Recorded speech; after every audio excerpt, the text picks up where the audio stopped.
So I began to say yesterday towards the end of the third session that the supreme and ultimate purpose of all Bible study is to get a knowledge of God. நாம் வேதத்தை ஆராய்ந்து படித்து நாம் கற்றுக்கொள்வதற்கான மிக பிரதான நோக்கமே தேவனை அறிந்து கொள்வது. And I told you that theology simply means the knowledge of God. Theology என்ற பதத்திற்கு அர்த்தம், இறையியல் என்பதற்கு அர்த்தம் தேவனை பற்றிய அறிவு. So all believers in a sense are theologians. ஆகவே விசுவாசிகள் ஒரு கண்ணோட்டத்தில் பார்த்தால் இறையியலர்கள் தான். Even though all theologians may not be believers. எல்லா இறையியலர்களும் விசுவாசிகளாய் இல்லாமல் போகலாம். Don't stop with Bethel, the house of God, but go to El Bethel, the God of the house of God. Bethel தேவனுடைய வீடு என்பதோடு நின்று விடாதபடி தேவனுடைய வீட்டின் தேவனிடத்திற்கு நாம் கடந்து செல்ல வேண்டும். Don't stop with the Bible, which is the word of God, but go to El Bible, which is the God of the word of God. தேவனுடைய வேதம், தேவனுடைய வார்த்தையாகிய பைபிளோடு நாம் நின்று விடாதபடி தேவனுடைய வார்த்தையாகிய பைபிளின் தேவனிடத்திற்கு நாம் கடந்து வர வேண்டும். This God which the Bible presents exists in three persons. இந்த வேதம் நமக்கு சுட்டிக்காட்டுகிற இந்த தேவன் மூன்று நபர்களாக இருக்கிறார். The Father, the Son and the Holy Spirit. பிதா, குமாரன், பரிசுத்த ஆவி. The doctrine of Trinity is one of the most important doctrines of the Christian faith. கிறிஸ்தவ விசுவாசத்தில் இந்த திருத்துவம் என்பது மிக முக்கியமான ஒரு சத்தியம். Like any other doctrine in the Bible, we find the doctrine of Trinity progressively revealed to us as we move from the Old Testament to the New Testament. பழைய ஏற்பாட்டிலிருந்து புதிய ஏற்பாட்டிற்கு நாம் கடந்து வரும்போது எந்த ஒரு உபதேசமும் எப்படி படிப்படியாக வெளிப்படுத்தப்பட்டு கொண்டு வருகிறதோ அதைப் போல இந்த திருத்துவம் என்ற இந்த உபதேசமும் படிப்படியாகவே வெளிப்படுத்தப்படுகிறது. In the Old Testament we have a partial revelation of Trinity.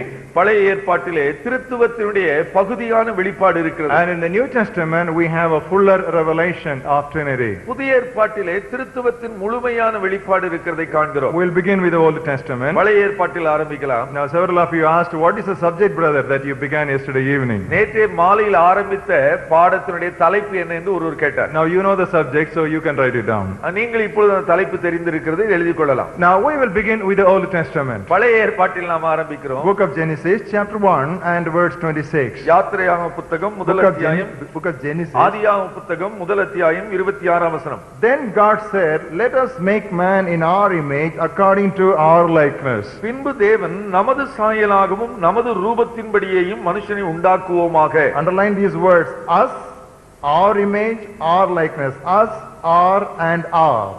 நமது சாயல், நமது என்பது நமது ரூபம் உண்டாக்குவோமாக ஆக. Now sometimes people say that this is a plural of majesty. இது மகத்துவம் என்று சொல்லப்படுகிறதுடைய பன்மை பதம் என்று சொல்லுகிறார்கள். But that is not correct, because in the Old Testament we don't find any monarch addressing himself as we. He always addresses himself as I.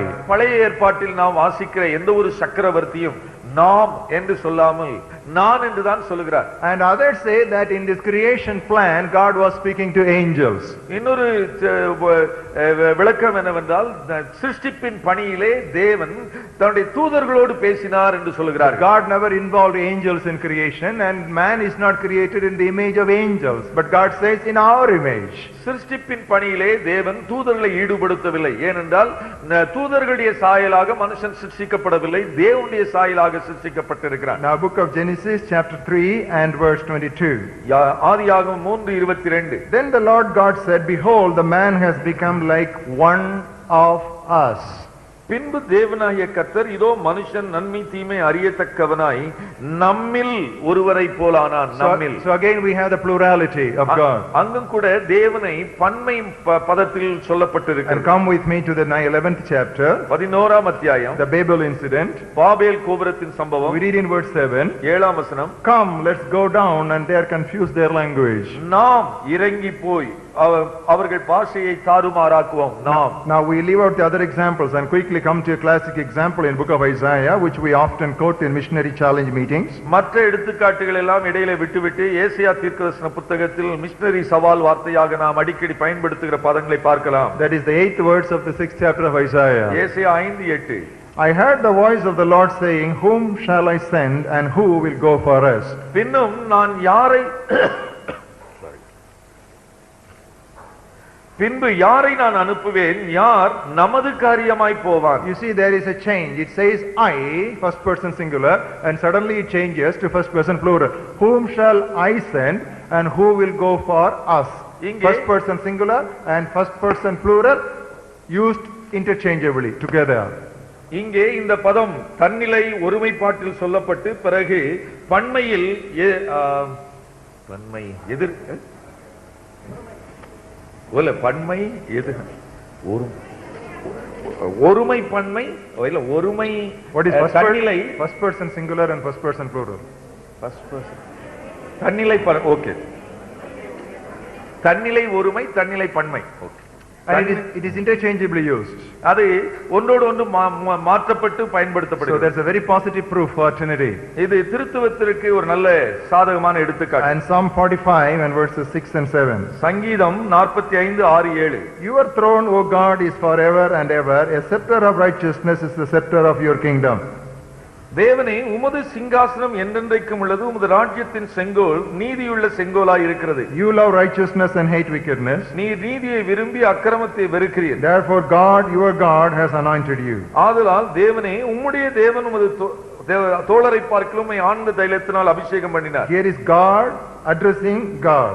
இங்கே தேவன் தேவனை பார்த்து சொல்லுகிறார். Oh God, your God has anointed you. தேவனே, உமது தேவன் உம்மை அபிஷேகம் பண்ணினார். Now come to Psalm 110 and verse 1. சங்கீதம் 110 1.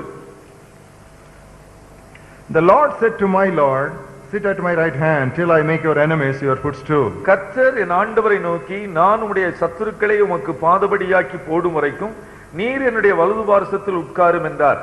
The Lord said to my Lord. கர்த்தர் என் ஆண்டவரை நோக்கி. Now this is the words with which Jesus Christ cornered the Jewish teachers who would not accept the Trinity or the plurality of Godhead.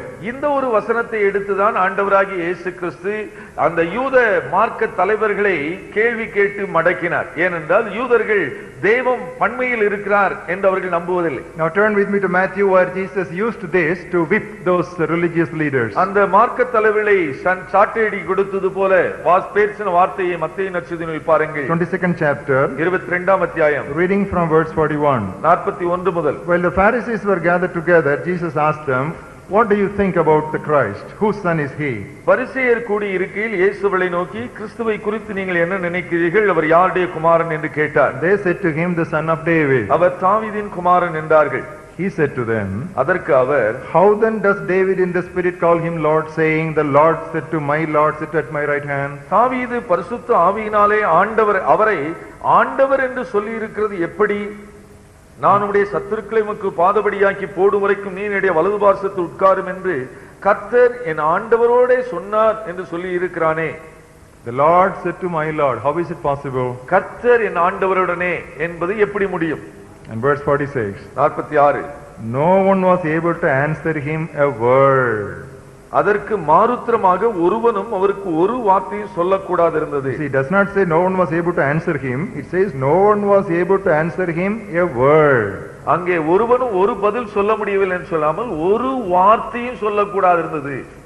Nor from that day did anyone dare to ask him anymore. அன்று முதல் ஒருவனும் அவரிடத்தில் கேள்வி கேட்க துணியவில்லை. So Jesus literally cornered these people with this question, because the Jewish people were not ready to accept that God existed in three persons. If they had accepted it, they would not have any difficulty in accepting Jesus Christ as God and God's Son. யூத மத தலைவர்களை ஆண்டவராகிய இயேசு கிறிஸ்து இந்த வார்த்தையை சொல்லி மடக்கினார். ஏனென்றால் யூத தலைவர்கள் தேவன் இப்படிப்பட்ட பன்மை நிலையில் திருத்துவமாக இருப்பார் என்று நம்பவில்லை. அவர்கள் அவிதமாய் நம்பி இருப்பார்கள், ஆனால் ஒத்துக்கொள்ளுவர்களாய் இருப்பார்களே, ஆனால் ஆண்டவராகிய இயேசு கிறிஸ்துவையும் கூட அவர்கள் விளங்கிக் கொண்டிருப்பார்கள். It was that problem. You see, failure to understand one important doctrine at whatever level it was revealed in the early Old Testament, that becomes a perennial problem in their further understanding of the personality of the Lord Jesus Christ. பழைய ஏற்பாட்டில் ஏதோ ஒரு குறிப்பிட்ட அளவில் வெளிப்படுத்தப்பட்டிருக்கிற ஒரு குறிப்பிட்ட உபதேசத்தை அவர்கள் விளங்கி ஏற்றுக்கொள்ள தவறினது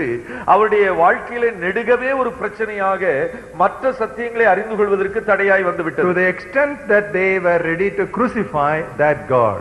எந்த அளவிற்கு அது அந்த தேவனையே சிலுவையில் அடிப்பதற்காக முயற்சி எடுக்கிற அளவுக்கு போய்விட்டது. So doctrine of Trinity is not to be just brushed aside. That is perhaps very pivotal for a biblical understanding. ஆகவே வேதத்தை அறிந்து கொள்கிற இந்த காரியத்தில், புரிந்து கொள்கிற இந்த காரியத்தில் இந்த திருத்துவம் என்பது முக்கியமான ஒரு பாடம் அல்ல, உபதேசம் அல்ல என்று ஒதுக்கி தள்ளுவதற்கு அல்ல.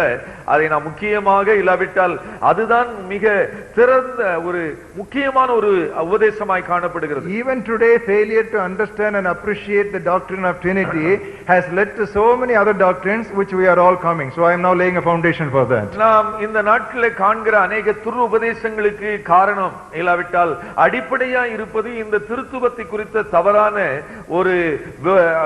தவறான விளங்கிக் கொள்கிற ஒரு நிலைதானே தவிர வேறொன்றுமில்லை. அதை நான் குறித்து வரும் நாளத்தில் நான் சொல்ல இருக்கிறேன். அதை இதற்கு அஸ்திபாரம். So we are getting into more serious subjects, so that needs greater and more intensified attention from your side. ஆகவே நாம் இப்பொழுது இனிமேல் படிக்க போகிற பாடங்கள் எல்லாம் மிக கொஞ்சம் கடுமையான இல்லாவிட்டால் கருகலான பாடங்கள். ஆகவே கூடுதல் கவனம் இதற்கு அவசியம் தேவை. Isaiah 48 and verse 16. ஏசாயா 48:16. Look at the latter portion. பின்பகுதியை பாருங்கள். Now the Lord God and his Spirit have sent me.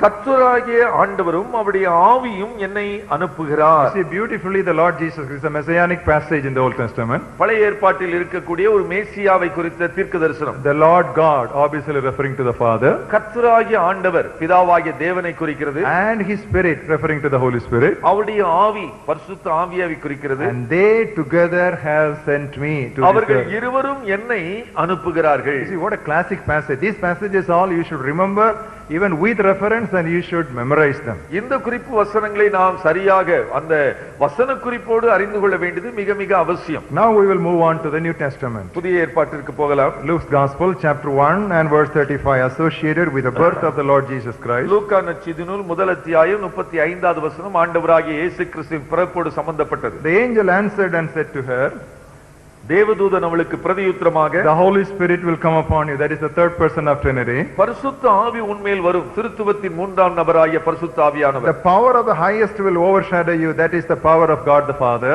உன்னதமானவருடைய பலன் அது பரலோகத்தில் இருக்கிற தேவனுடைய பிதாவாகிய தேவன். And the Holy One which is born will be called the Son of God. ஆதலால் உன்னிடத்தில் பிறக்கும் பரிசுத்தம் உள்ளது தேவனுடைய குமாரன் That is எனப்படும். the second person of Trinity. அது திருத்துவத்தின் இரண்டாம் நபர். So see Trinity involved in the birth of the Lord Jesus Christ. ஆண்டவராகிய இயேசு கிறிஸ்துவின் பிறப்பில் திருத்துவம் சம்பந்தப்பட்டிருக்கிறதை பார்க்கிறோம். Now come with me to the river Jordan. யோர்தான் நதிக்கரைக்கு வாருங்கள். And see what we witness in the banks of the river. அந்த யோர்தான் நதிக்கரையில் நாம் பார்க்கிற காட்சி என்னவென்றால் Matthew chapter 3 verses 16 and 17. மத்தேயு 3:16-17. Then Jesus, when he had been baptized, came up immediately from the water. That is the second person of Trinity. இயேசு ஞானஸ்நானம் பெற்று ஜலத்திலிருந்து கரையேறின உடனே திருத்துவத்தின் இரண்டாம் நபராகிய தேவகுமாரன். Heavens were opened and he saw the Spirit of God descending upon him. That is the third person of Trinity. வானம் அவருக்கு திறக்கப்பட்டது. தேவ ஆவி புறாவை போல இறங்கி தம்மேல் வருகிறதை கண்டார். அது திருத்துவத்தின் மூன்றாம் நபராகிய பரிசுத்த ஆவியானவர். And a voice came from heaven saying, "This is my beloved Son, in whom I am well pleased." This is the voice of God the Father, the first person of Trinity. அன்றியும் வானத்திலிருந்து ஒரு சத்தம் உண்டாகி, இவர் என்னுடைய நேசகுமாரன், இவரில் பிரியமாய் இருக்கிறேன் என்று உரைத்தது. இது பரலோகத்திலிருந்து பிதாவாகிய தேவனுடைய சாட்சியின் வார்த்தை. Now come to the baptism that we are commissioned to give new believers. புதிய விசுவாசிகளுக்கு நாம் ஞானஸ்நானம் கொடுக்கும்படியாய் கட்டளையிடப்பட்ட அந்த பெரிய வசனத்திற்கு வாருங்கள். Matthew 28 and verse 19. மத்தேயு 28:19. Go therefore and make disciples of all nations, ஆகையால் நீங்கள் புறப்பட்டு போய் சகல ஜாதிகளையும் சீஷராக்கி, baptizing them in the name of the Father and of the Son and of the Holy Spirit. பிதா குமாரன் பரிசுத்த ஆவியின் நாமத்திலே அவர்களுக்கு ஞானஸ்நானம் கொடுத்து. Now actually in the original it is not in the name of the Father, Son and the Holy Spirit. It says in the name of the Father and of the Son and of the Holy Spirit. That emphasis is important. ஆங்கில வேதத்திலே மிக தெளிவாக இருக்கிறது. பிதா மேலும் குமாரன் மேலும் பரிசுத்த ஆவியின் நாமத்தில் என்று சொல்லப்பட்டிருக்கிறது. So that distinction also needs to be kept in mind. அந்த வித்தியாசத்தை நாம் மனதில் கொள்ள வேண்டியது அவசியம். Now following baptism we have the outpouring of the Spirit where the gifts are given to us. அந்த இந்த ஞானஸ்நானத்தை அடுத்தபடியாக ஆவியாண்டிய அருள்மாறிய ஆவியின் வரங்களை குறித்து சொல்லப்பட்டிருக்கிறது. We read that in the 12th chapter of 1 Corinthians. 1 கொரிந்தியர் 12ஆம் அத்தியாயத்தில் வாசிக்கிறோம். Reading from verse 4 to 6. 4 முதல் 6. Diversities of gifts but the same Spirit. வரங்களில் வித்தியாசங்கள் உண்டு, ஆவியானவர் ஒருவரே. Third person of Trinity. திருத்துவத்தின் 3ஆம் நபர். Differences of ministries but the same Lord. ஊழியங்களிலேயும் வித்தியாசங்கள் உண்டு, கர்த்தர் ஒருவரே. Second person of Trinity. திருத்துவத்தின் 2ஆம் நபராகிய தேவகுமாரன். Diversities of activities but it is the same God. கிரியைகளிலேயும் வித்தியாசங்கள் உண்டு, எல்லாருக்குள்ளும் எல்லாவற்றையும் நடப்பிக்கிற தேவன் ஒருவரே. That's God the Father, the first person of Trinity. திருத்துவத்தின் முதல் நபராகிய தேவன் பிதாவாகிய தேவன். Now after you come to the church and manifest the gifts when you leave the church, திருச்சபையிலே வந்து ஆவியின் வரங்களை செயல்படுத்தி நாம் அதை விட்டு கடந்து வரும்போது, கோயிலுக்கு வந்துட்டு திரும்பி போகும்பொழுது 2 Corinthians 13:14, 2 கொரிந்தியர் 13:14, the pastor sends you with a benediction. அங்கே போதகர் ஆசீர்வாதம் கூறி அனுப்புகிறார். Grace of the Lord Jesus Christ, ஆண்டவராகிய இயேசு கிறிஸ்துவின் கிருபையும் and the love of God, தேவனுடைய அன்பும், and the fellowship of the Holy Spirit பரிசுத்த ஆவியுடைய ஐக்கியமும் be with you all. Amen. உங்கள் அனைவரோடும் இருப்பதாக.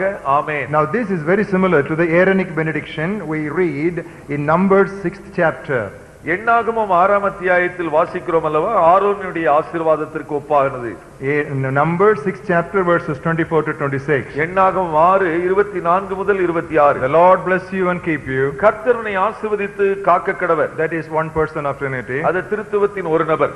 The Lord make his face shine upon you and be gracious to you. கர்த்தர் தம்முடைய முகத்தை உன்மேல் பிரகாசிக்க பண்ணி உன்மேல் கிருபையாய் இருக்க கடவர். That's the next person of Trinity. திருத்துவத்தின் 2ஆம் நபர். And it says the Lord lift up his countenance upon you and give you peace. கர்த்தர் தம்முடைய முகத்தை உன்மேல் பிரசன்னமாக்கி உனக்கு சமாதானம் கட்டளையிட கடவர். That is the other person of Trinity. அது திருத்துவத்தின் 3ஆம் நபர். So the Aaronic benediction of Numbers 6:24 to 26 and the Christian benediction of 2 Corinthians 13:14 are comparable. ஆகவே எண்ணாகமம் 6:24 முதல் 26 ஆரோன் கொடுத்த ஆசீர்வாதமும் கிறிஸ்தவ ஆசீர்வாதமாய் சொல்லப்பட்டிருக்கிற 2 கொரிந்தியர் 13:14 ஒன்றோடு ஒன்று இணைவுள்ளவைகள். When we talk about Trinity, நாம் திருத்துவத்தை குறித்து நாம் சொல்லும்போது இன்னொரு குறிப்பிட்ட வசனத்தை நாம் பயன்படுத்துகிறோம். That is 1 John 5:7. 1 யோவான் 5:7. There are three who bear witness in heaven, the Father, the Word and the Holy Spirit, and these three are one. பரலோகத்திலே சாட்சியிடுகிறவர்கள் மூவர், பிதா, வார்த்தை, பரிசுத்த ஆவி என்பவர்களே. It is better we do not use these words because these words is not available or found in many of the latest reliable manuscripts. இந்த குறிப்பிட்ட வசனத்தை நாம் பயன்படுத்தாது இருப்பது நல்லது. ஏனென்றால் சமீப காலத்தில் கண்டுபிடிக்கப்பட்ட தோற்றுதல்களிலே இந்த குறிப்பிட்ட வசனங்கள் இல்லை என்று சொல்கிறார்கள். And that is why even in NIV Bible you don't have that verse.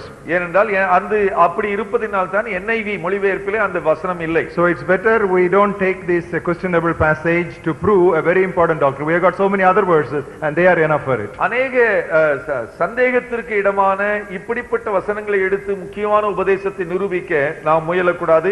ஏனென்றால் நமக்கு அந்த உபதேசத்தை நிரூபிப்பதற்கு நல்ல அதிகாரப்பூர்வமான வசனங்கள் ஏராளம் உண்டு. And even when you get some more new Tamil translations or Hindi translations, this 1 John 5:7 will not be there. So don't be alarmed because it is a problem in the original. There are some problems in comparing one manuscript with the other manuscript.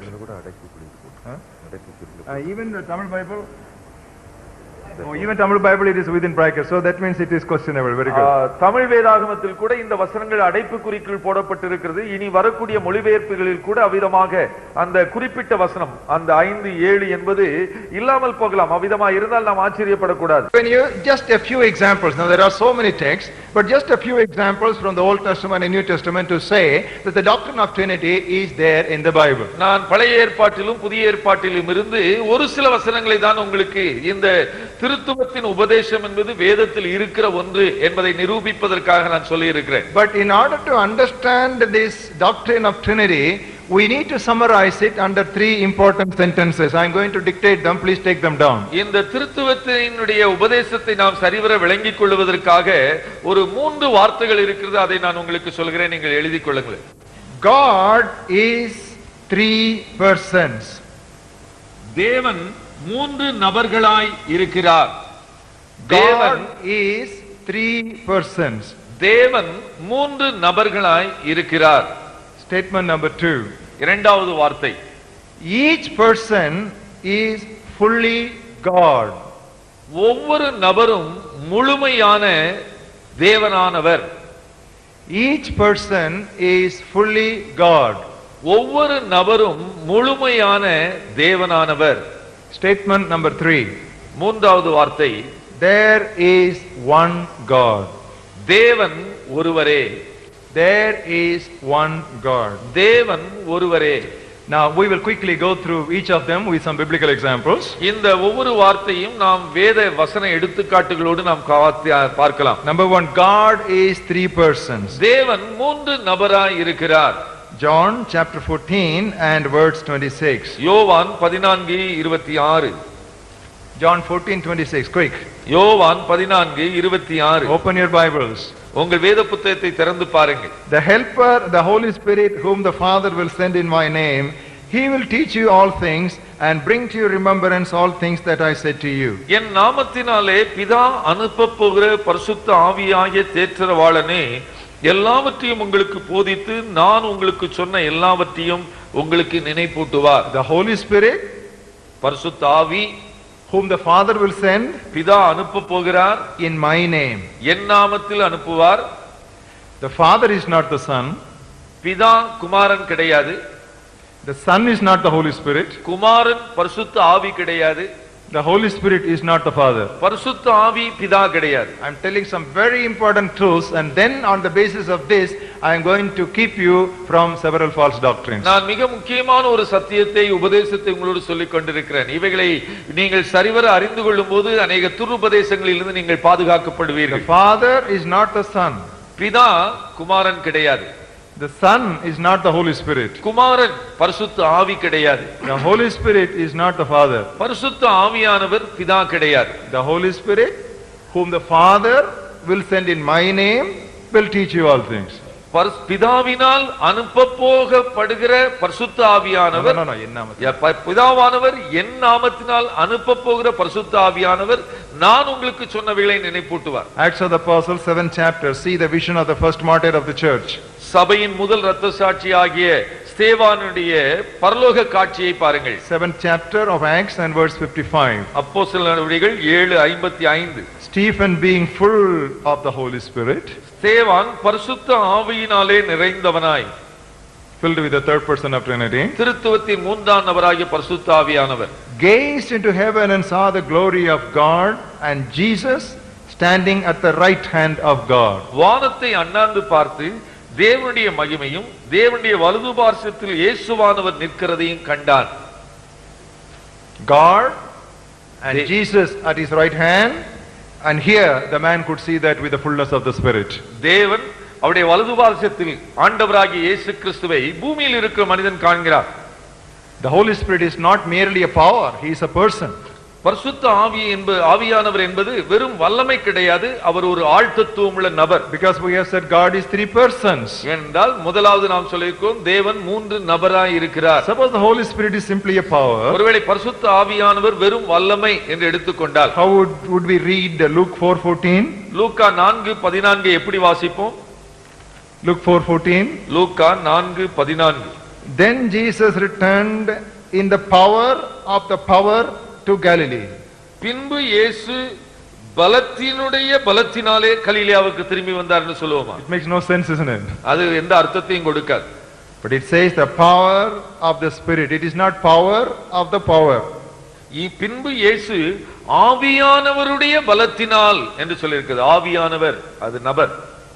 So substituting the word power where Spirit comes, it makes the whole thing completely complicated. ஆவி என்கிறதற்கு பதிலாக பலன் இல்லாவிட்டால் வல்லமை என்ற பதத்தை பயன்படுத்தினால் ஒரு அர்த்தமும் விளங்காது. The Holy Spirit is Lord. பரிசுத்த ஆவியானவர் தேவனாய் இருக்கிறார். 2 Corinthians chapter 3 and verse 17. 2 கொரிந்தியர் 3:17. Now the Lord is the Spirit. கர்த்தரே ஆவியானவர். So he is not just an influence, he is not just a power, he is a person, just like Christ or the Father.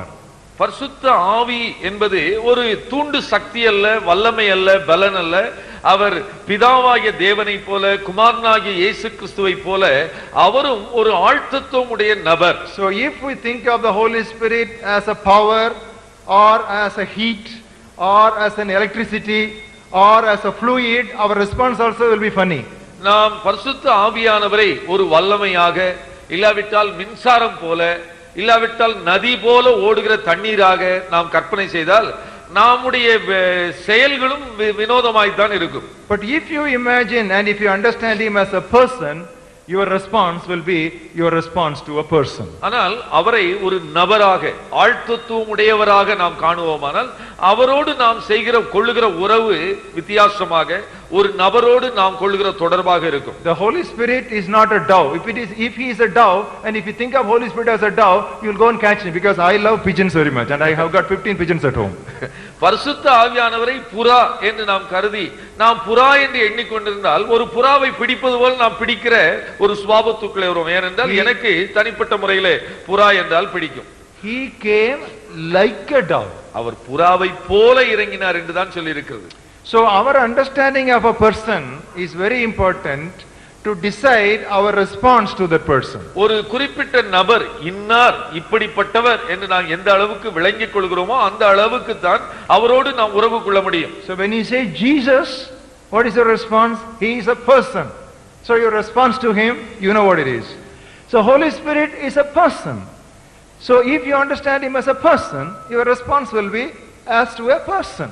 ஆண்டவராகிய இயேசு என்று நாம் சொல்லும்போது அவர் ஒரு நபர் என்று நாம் நன்றாய் உணர்கிறோம். அவர் ஒரு நபராய் இருப்பதினாலே அவரோடு எப்படி நடக்க வேண்டும், அவரை எப்படி மதிக்க வேண்டும், என்ற உறவு கொள்ள வேண்டும் என்று நமக்கு அறிகிறோம். அதை போலவே பரிசுத்த ஆவியானவரையும் நாம் ஒரு ஆழ்த்தத்துவம் உள்ள நபராக நாம் காணுவோமானால் நம்முடைய உறவு, அவருடைய கொள்ளுகிற தொடர்பு வித்தியாசமாயிருக்கும். So God is three persons. ஆகவே தேவன் மூன்று நபராய் இருக்கிறார்கள். Secondly, each person is fully God. இரண்டாவதாக ஒவ்வொரு நபரும் முழுமையான தேவனானவர். The Father is fully God. We have no problem in accepting. பிதாவாகிய தேவன் முழுமையாய் தேவனானவர் தான். அதில் நம்புவதில் எந்த பிரச்சனையும் இல்லை. The very first verse of the Bible, in the beginning, வேதத்தின் முதல் வசனமே சொல்கிறது, ஆதியிலே God created the heaven and earth. தேவன் வானத்தையும் பூமியையும் படைத்தார். We have no problem in accepting that God the Father was the creator. பிதாவாகிய தேவன் சிருஷ்டிகர்த்தராக அதை செய்தார் என்று ஏற்றுக்கொள்வதில் நமக்கு சந்தேகம் இல்லை. And John 3:16, God so loved the world that he gave his son. He did not come. God did not come. God sent his son. யோவான் 3:16, தேவன் இவ்வுலகத்தை இவ்வளவாய் நேசித்து தம்முடைய ஒரே பேரான குமாரனை அனுப்பினார். அவர் வரவில்லை, அவர் அனுப்பினார் குமாரனை. And next we know the son is fully God. இரண்டாவதாக குமாரன் முழுமையாய் தேவனாய் இருக்கிறார் என்று நமக்கு தெரியும். John 1:1-4, you know. யோவான் 1:1 முதல் 4 வரை. In the beginning was the word. ஆதியிலே வார்த்தை இருந்தது. The word was with God. அந்த வார்த்தை தேவனிடத்தில் இருந்தது. And the word was God. அந்த வார்த்தை தேவனாய் இருந்தது. And the word became flesh and dwelt among us. அந்த வார்த்தை மாம்சமாகி நமக்குள் வாசம் பண்ணினார். In him we saw the fullness of the glory of the Father. அவருக்குள் பிதாவிற்கு ஒரே பேரானவருடைய மகிமை நிறைந்திருந்தது. And John's Gospel 20th chapter, we know the expression of Thomas in verse 28.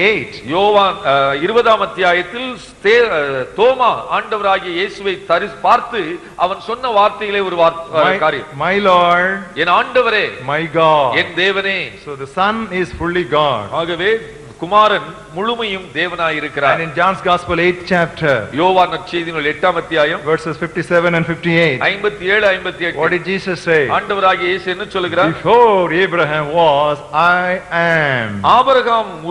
ஆபிரகாமுக்கு முன்னே நான் இருக்கிறேன் என்று சொல்கிறார். That's what Jehovah claimed in the Old Testament. யெகோவாவின் பேரும் கூட பழைய ஏற்பாட்டில் அப்படித்தான் இருக்கிறது. I am that I am. நான் இருக்கிறவராகவே இருக்கிறேன். The same thing Jesus used here in John's Gospel. Before Abraham was, I am. அதே வாணியை தான் இங்கே ஆண்டவராகிய இயேசு யோவான் நற்செய்தியில் ஆபிரகாம் உண்டாவதற்கு முன்னமே நான் இருக்கிறேன் என்று சொன்னார். And Hebrews chapter 1, எபிரேயர் 1 and look at verse 8. 8ஆம் வசனம். Hebrews 1 and verse 8. எபிரேயர் 1:8. To the Son he says, குமாரனை பார்த்து, Your throne, O God, is forever and ever. தேவனே, உம்முடைய சிங்காசனம் என்றென்றைக்கும் உள்ளது. Father addressing the Son, how? Oh God. பிதாவாகிய தேவன் குமாரனை பார்த்து என்ன சொல்கிறார்? தேவனே, உம்முடைய சிங்காசனம் என்று சொல்கிறார். The Father is addressing the Son as God. So that's why the Son, see, these are all key texts. the Son is fully God. பிதாவாகிய தேவன் குமாரனை பார்த்து தேவனே என்று அழைக்கிறார். இது மிக முக்கியமான வசன பகுதிகள். And Jesus says, I am the Alpha and the Omega. I am the beginning and the end. அவர் இயேசு சொன்னார், நான் ஆதியும் அந்தமுமாய் இருக்கிறேன், அல்பாவும் ஒமேகாவுமாய் இருக்கிறேன். And there is a verse which we normally use in Christmas time, that is Isaiah 9:6. Can anyone stand up and say that without looking at ஏசாயா the Bible? 9:6 Christmas காலத்தில் நாம் அடிக்கடி பயன்படுத்துவோம். யாராவது ஒருவர் எழுந்து நின்று வேதத்தை பார்க்காமல் சொல்ல முடியுமா?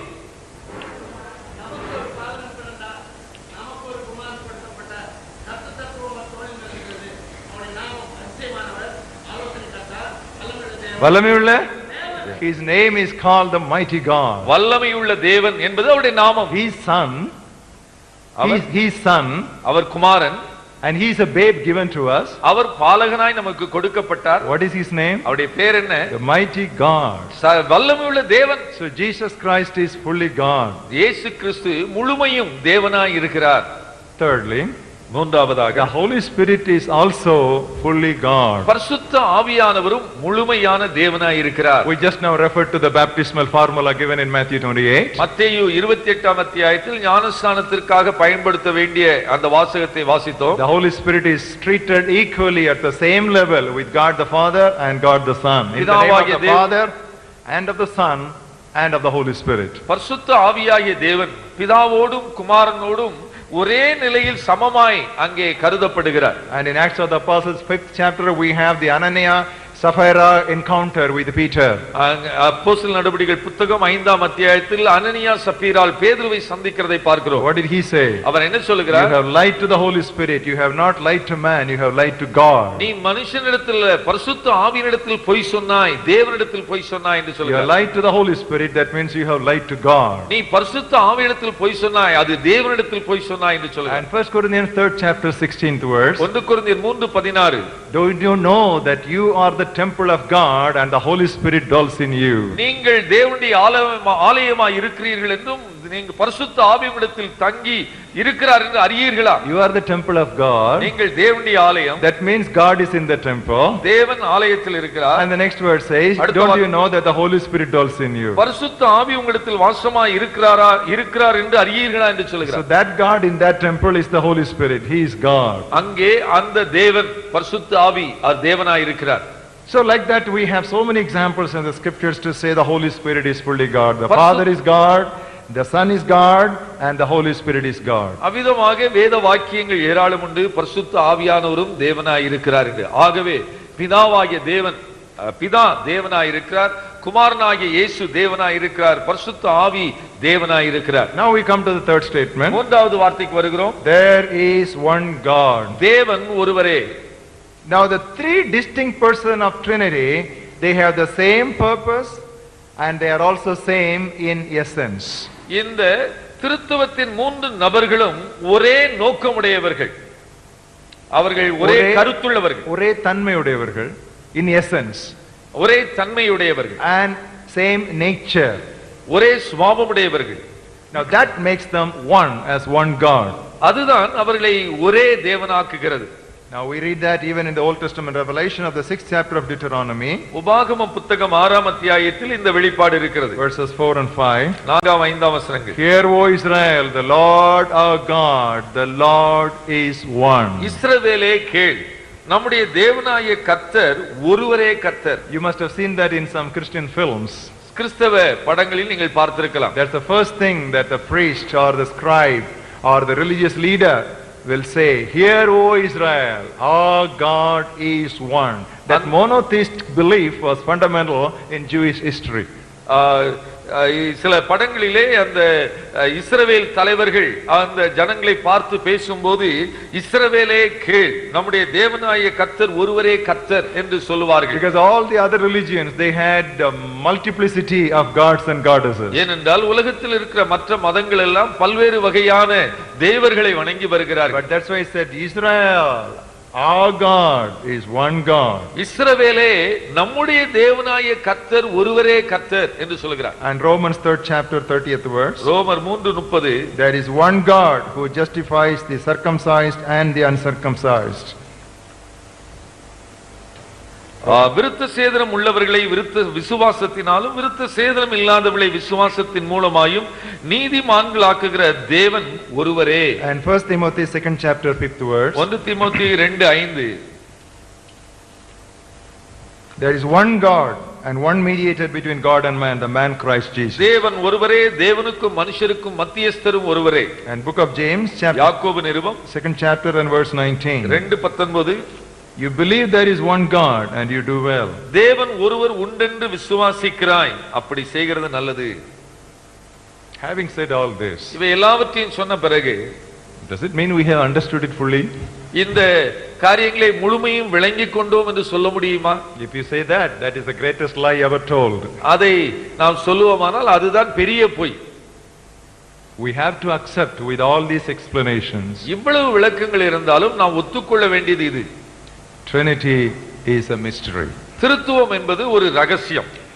It is revealed in the Bible. வேதத்தில் இது வெளிப்படுத்தப்பட்டிருக்கிறது.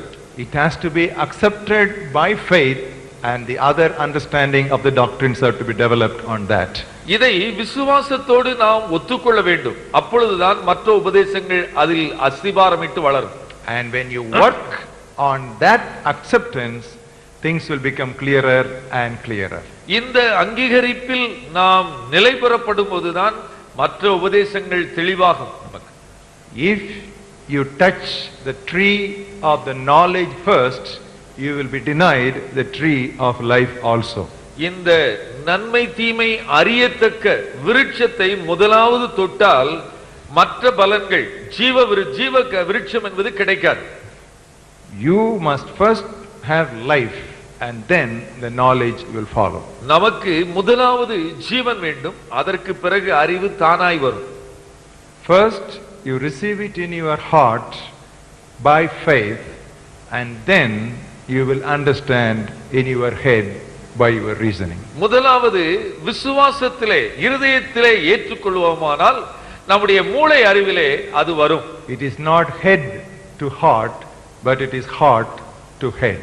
அறிவிலிருந்து இருதயத்திற்கல்ல, இருதயத்திலிருந்து அறிவிற்கு. This is the mystery of godliness revealed to us in the Holy Bible. இதுதான் வேத வசனத்தில் வெளிப்படுத்தப்பட்டிருக்கிற தேவ பக்திக்குரிய ரகசியம். Reversal of this order has led many people astray from the centrality of the teachings of God. இந்த வரிசை கிரமத்தை நாம் மாற்றுவோமேயானால் வேத புத்தகத்தில் இருக்கிற தேவனை மையம் என்பது அநேகர் தவறிவிட்டு மையம் என்பதை அநேகர் சரிவர விளங்கிக் கொள்ள தவறி இருக்கிறார்கள். Sometimes to explain Trinity all kinds of simplistic solutions and illustrations are given. சில சமயங்களில் திருத்துவத்தை விளக்குவதற்காக பல எளிய எடுத்துக்காட்டுகள் வார்த்தைகள் எல்லாம் சொல்லுவார்கள். I heard someone saying Father, Son and the Holy Spirit is like water, steam and ice. ஒருவர் சொல்வார் பிதா குமாரன் பரிசுத்த ஆவி என்று சொன்னால் தண்ணீர், நீராவி, ஐஸ் கட்டி என்று நீங்கள் பார்த்துக் கொள்ளலாம். It's all right for Sunday school but we won't be able to appreciate it. Once you study science you won't be able to appreciate it. ஒருவேளை அது ஓய்வு நாள் பள்ளிக்கூட பிள்ளைகளுக்கு சரியா இருக்கும், ஆனால் விஞ்ஞானத்தை படித்து தேறினவர்களுக்கு அதெல்லாம் ஒன்றும் புரியாது. So any illustration or any analogy will fall short of full explanation of Trinity. திருத்துவத்தை எந்த ஒரு எடுத்துக்காட்டை கொண்டு முழுமையாய் விளக்கிவிட்டோம் என்று சொல்ல முடியாது. So beware of any analogy. Any analogy if you get into it too much it will be misleading. எந்த ஒரு பகுத்து சொல்லுகிற உருவக எடுத்துக்காட்டுகளை குறித்து நாம் ஜாக்கிரதையாக இருக்க வேண்டும். அதை நாம் அதிகமாய் கவனிக்க தொடங்கினால் நாம் தவறாய் நடத்தப்படுவோம். Because we say like this, இவ்விதமாய் சொல்வதனால் some friends have totally denied Trinity. திருத்துவம் என்பதே இல்லை என்று ஒரு சிலர் முற்றிலும் மறுதலிக்கிறார். What is their argument? அவருடைய விளக்கம் என்ன? The word Trinity is not found in the Bible. திருத்துவம் என்ற பதம் வேதத்தில் இல்லை. That is true. அது உண்மை. The word Christianity also is not in the Bible. கிறிஸ்தவம் என்பதும் வேதத்தில் இல்லை. So what? அப்படியானால் என்ன? There are so many words which are not in the Bible. இப்படி வேதத்தில் இல்லாத ஏராளம் பதங்களை நாம் இருக்கிறது. Since the word Trinity is not there in the Bible but the Trinitarian God is in the Bible. திருத்துவம் என்ற பதம் இல்லை, ஆனால் திருத்துவ தேவன் வேதத்தில் இருக்கிறார். The word Christianity is not in the Bible but the message of Christianity and the life of Christianity is in the Bible. கிறிஸ்தவம் என்ற பதம் வேதத்தில் இல்லை, ஆனால் கிறிஸ்தவத்தின் வாழ்க்கை என்ன, கிறிஸ்தவத்தின் போதனை என்று வேதத்தில் இருக்கிறது. Now all these three persons of Trinity they have the same purpose and they are the same in essence, but they are different in functions. இந்த மூன்று நபரும் ஒரே குணமுடையவர்கள், ஒரே தன்மையுடையவர்கள், ஆனால் மூவரும் வித்தியாசமான செயல்பாடு உள்ளவர்கள். Underline the word functions. செயல்பாடு. Functional differences. They carry out different activities. அவர்கள் மூவரும் வித்தியாசமான மூன்று செயல்பாடுகளை உடையவர்கள். Take for example creation. எடுத்துக்காட்டாக சிருஷ்டிப்பு. God the Father spoke the words of creation. சிருஷ்டிப்பின் வார்த்தையை பிதாவாகிய தேவன் பேசினார். What did he do? அவர் என்ன செய்தார்? And God said. தேவன் சொன்னார். And God said. தேவன் சொன்னார். So God the Father spoke the words of creation. ஆகவே பிதாவாகிய தேவன் சிருஷ்டிப்பின் வார்த்தையை பேசினார். God the Son carried out the creative orders or the creative decrees. இந்த சிருஷ்டிப்பின் கட்டளையை குமாரனாகிய தேவன் நிறைவேற்றினார். That's what we read in John 1:3. யோவான் 1:3 அதை வாசிக்கிறோம். All things were made through him, and things which were made, nothing was made without him. சகலமும் அவர் மூலமாய் உண்டாயிற்று, உண்டானது ஒன்றும் அவராலே அல்லாமல் உண்டாகவில்லை. And what does the Holy Spirit do in creation? சிருஷ்டிப்பில் பரிசுத்த ஆவியானவர் என்ன செய்தார்? He is sustaining the manifest presence of God in creation. இந்த சிருஷ்டிப்பின் பணியிலே சிருஷ்டிகர்த்தரை தாங்குகிற ஒரு பணியை செய்து வந்திருக்கிறார். He is just maintaining the presence of God in creation. சிருஷ்டிகரினுடைய பிரசன்னத்தை அந்த சிருஷ்டிப்பில் தாங்குகிறார். The Spirit of God was hovering on the face of the waters. ஜலத்தின் மேல் கர்த்தருடைய ஆவியானவர் அசைவாடினார். So we find that all the three persons with the different functions, they brought creation to pass. இந்த மூன்று நபரும் வித்தியாசமான செயல்களை செய்து அந்த சிருஷ்டிப்பை நிறைவேற்றுகிறார்கள். Now take another example. இன்னொரு எடுத்துக்காட்டு, Redemption. மீட்பு. God the Father planned redemption and sent his Son. பிதாவாகிய தேவன் மீட்பின் திட்டத்தை உருவாக்கி தம்முடைய குமாரனை அனுப்பினார். Shall we all say John 3:16 together? யோவான் 3:16 எல்லாரும் சேர்ந்து சொல்லுவோமா? God so loved the world that he gave his only begotten Son, that no. Everybody say in English. எல்லாரும் சேர்ந்து ஆங்கிலத்தை முதல்ல சொல்லுங்க. No Tamil, because we are all missionary minded in India. We are not interested in evangelizing Tamil Nadu. Come on. Okay. God so loved the world that he gave his only begotten Son, that whoever believes in him should not perish but have everlasting life. God so loved, he planned it out and he sent his Son. தேவன் இவ்வளவாய் நேசித்து தம்முடைய குமாரனை அனுப்பினார். God the Son accomplished the plan of redemption. குமாரனாகிய தேவன் அந்த மீட்பின் திட்டத்தை நிறைவேற்றினார். That's what we read in John's Gospel 6th chapter. யோவான் 6ஆம் அத்தியாயத்தில் அதை வாசிக்கிறோம். Verses 38 to 40. 38 முதல் 40. I have come down from heaven not to do my own will but the will of him who sent me. என் சித்தத்தின்படி அல்ல, என்னை அனுப்பினுடைய சித்தத்தின்படி செய்யவே நான் வானத்திலிருந்து இறங்கி வந்தேன். This is the will of the Father who sent me, that all of his he has given me I should do nothing but raise it up on the last day. அவர் எனக்கு தந்தவைகளில் ஒன்றையும் நான் இழந்து போகாமல் கடைசி நாளில் அவரை எழுப்புவதே என்னை அனுப்பின பிதாவின் சித்தமாய் இருக்கிறது. Sometimes we make a lot of mistakes here. அநேக சமயங்களில் இதில் நாம் தவறு செய்கிறோம். We say, oh Father God, thank you for coming and dying for me. Father God never came and died for you. பிதாவாகிய தேவனே, நீர் எனக்காக இறங்கி வந்து மரித்ததற்காக நன்றி என்று சொல்கிறோம். ஆனால் அது தவறு. ஏனென்றால் பிதாவாகிய தேவன் இறங்கி வந்து மரிக்கவில்லை. இல்லாத பொல்லாதெல்லாம் சொல்லக்கூடாது. See, God the Father never came to die. He sent his Son and his Son died for us. பிதாவாகிய தேவன் இந்த பூமியில் இறங்கி வந்து மரிக்கவே கிடையாது. அவர் தம்முடைய குமாரனை அனுப்பினார். அவர் நமக்காய் மரித்தார். And what does the Holy Spirit do in redemption? இந்த மீட்பின் பணியில் பரிசுத்த ஆவியானுடைய பங்கு என்ன? He applies redemption for our enjoyment or our application. நாம் அதை அனுபவிக்கத்தக்கதாக அந்த மீட்பை நமக்கு உண்மையாக்குகிறார். That's what Jesus was explaining to Nicodemus.